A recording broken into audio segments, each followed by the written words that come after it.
कल्पना कीजिए कि आप एक भरे हुए कमरे में खड़े होकर चिल्ला रहे हैं। हजारों लोग आपकी बात सुन रहे हैं, तालियां बजा रहे हैं और आपकी बातों का जवाब भी दे रहे हैं।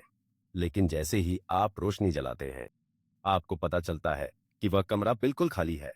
वहां कोई इंसान नहीं था। वो तालियां सिर्फ रिकॉर्डेड आवाजें थीं और वो जवाब सिर्फ दीवार पर लगे स्पीकर से आ रहे थे।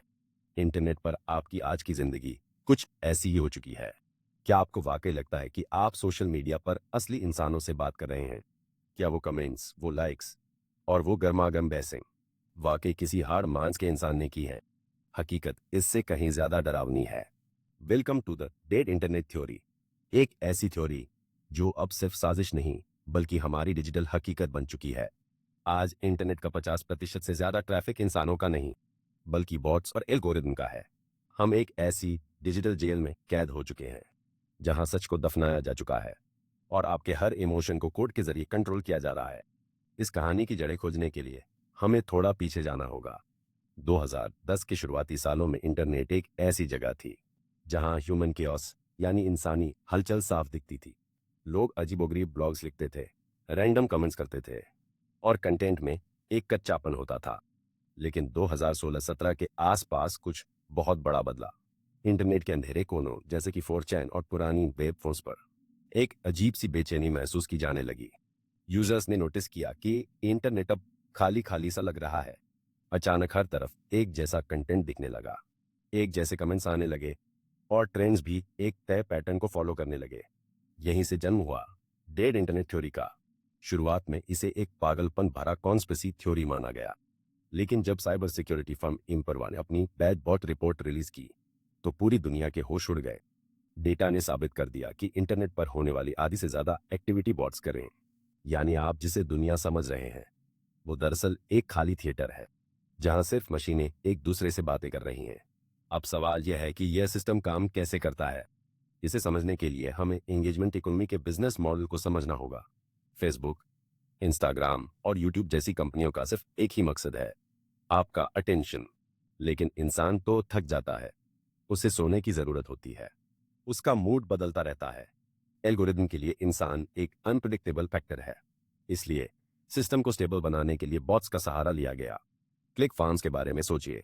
चीन और वियतनाम जैसे देशों में हजारों स्मार्टफोन्स की रैक लगी होती है जहां बॉट्स दिन रात सिर्फ लाइक्स, शेयर्स और कमेंट्स जनरेट करते हैं। ये एक बहुत बड़ा काला कारोबार है। जब किसी बड़ी कंपनी को अपना प्रोडक्ट हिट कराना होता है या किसी नेता को अपनी इमेज सुधारनी होती है तो ये क्लिक फार्म्स सक्रिय हो जाते हैं। चंद घंटों में लाखों कमेंट्स किए जाते हैं ताकि एल्गोरिदम को लगे कि यह टॉपिक ट्रेंडिंग है। फिर एल्गोरिदम उसे असली इंसानों की फीड में धकेलता है। यानी आपकी पसंद आपकी अपनी नहीं है, उसे मशीनों ने आपके दिमाग में प्लांट किया है। लेकिन खेल यहाँ खत्म नहीं होता। जनरेटिव एआई के आने के बाद अब ये डिजिटल मौत और भी खौफनाक हो गई है। पहले बॉट्स को पहचानना आसान था, उनकी भाषा टूटी फूटी होती थी। लेकिन अब चैट जीपीटी और मिडजर्नी जैसे टूल्स ने बॉट्स को सुपर ह्यूमन बना दिया है। आज एआई ऐसे कमेंट्स लिख सकता है जो किसी असली इंसान से भी ज्यादा लॉजिकल और इमोशनल लगे। ट्विटर, अब एक्स पर होने वाली आधी से ज्यादा बहसें अब एआई द्वारा स्पॉन्सर्ड होती हैं। मान लीजिए किसी देश में चुनाव होने वाले हैं, प्रोपेगेंडा मशीनें हजारों एआई बॉट्स छोड़ देती हैं जो एक खास नैरेटिव को सपोर्ट करते हैं। जब आप अपनी फीड स्क्रॉल करते हैं और देखते हैं कि हर कोई एक ही बात कह रहा है तो आपका दिमाग अनजाने में उसे सच मान लेता है। इसे सोशल प्रूफ कहते हैं। आप एक ऐसी जेल में हैं जिसकी दीवारें कोड की बनी हैं और पहरेदार एल्गोरिदम है। इस डिजिटल जेल का सबसे डरावना हिस्सा है इको चैम्बर्स। इंटरनेट को बनाया गया था दुनिया को जोड़ने के लिए, लेकिन इसने हमें छोटे छोटे कमरों में बंद कर दिया है। एल्गोरिदम को पता है कि आपको क्या पसंद है और आपको किस बात पर गुस्सा आता है। वह आपको वही दिखाता है जो आप देखना चाहते हैं। अगर आप किसी एक राजनीतिक विचारधारा को पसंद करते हैं तो आपकी फीड में सिर्फ वही खबरें आएंगी। आपको लगेगा कि पूरी दुनिया आपके जैसा ही सोच रही है, जबकि दूसरी तरफ का इंसान अपनी अलग दुनिया में कैद है। सच्चाई कहीं बीच में दम तोड़ देती है।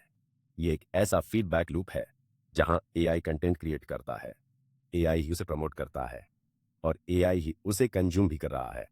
हम इंसान सिर्फ उस डेटा के बीच में फंसे हुए मूक दर्शक हैं जिनका इस्तेमाल इन कंपनियों के विज्ञापन बेचने के लिए किया जा रहा है। क्या हम इस जेल से बाहर निकल सकते हैं? सच तो यह है कि इंटरनेट अब वापस पुराने जैसा कभी नहीं होगा। हम एक ऐसे दौर में प्रवेश कर चुके हैं जहां सच्चाई एक दुर्लभ वस्तु बन गई है। हम हर उस चीज पर भरोसा करने लगे हैं जो स्क्रीन पर चमकती है, बिना यह सोचे कि उसके पीछे कोई दिल धड़क रहा है या सिर्फ एक प्रोसेसर चल रहा है। इंटरनेट मर चुका है क्योंकि उसकी आत्मा यानी इंसानी जुड़ाव अब गायब है। अब सिर्फ एल्गोरिदम का राज है। अगली बार जब आप किसी पोस्ट पर बहुत सारे लाइक्स देखें या किसी कमेंट सेक्शन में लोगों को लड़ते हुए देखें, तो एक पल के लिए रुकिए और खुद से पूछिए, क्या ये वाकई इंसान है या आप किसी डिजिटल कब्रिस्तान में मशीनों का शोर सुन रहे हैं? यह लड़ाई अब सिर्फ प्राइवेसी की नहीं है, यह हमारी चेतना यानी कॉन्शियसनेस की लड़ाई है। अगर हम जागरूक नहीं हुए तो आने वाली पीढ़ियां कभी जान ही नहीं पाएंगी कि असली दुनिया कैसी दिखती थी।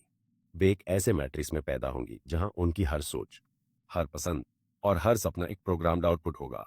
अगर आप इस ट्रुथ मूवमेंट का हिस्सा बनना चाहते हैं और इस डिजिटल मायाजाल की और भी परतों को खोलना चाहते हैं, तो हमसे जुड़े, क्योंकि अंधेरा चाहे कितना भी गहरा हो, सच की एक किरण उसे चीरने के लिए काफी होती है। सवाल यह नहीं है कि इंटरनेट मर गया है या नहीं, सवाल यह है कि क्या आप अब भी जिंदा हैं। सब्सक्राइब करें और अपनी सोच को आजाद करें।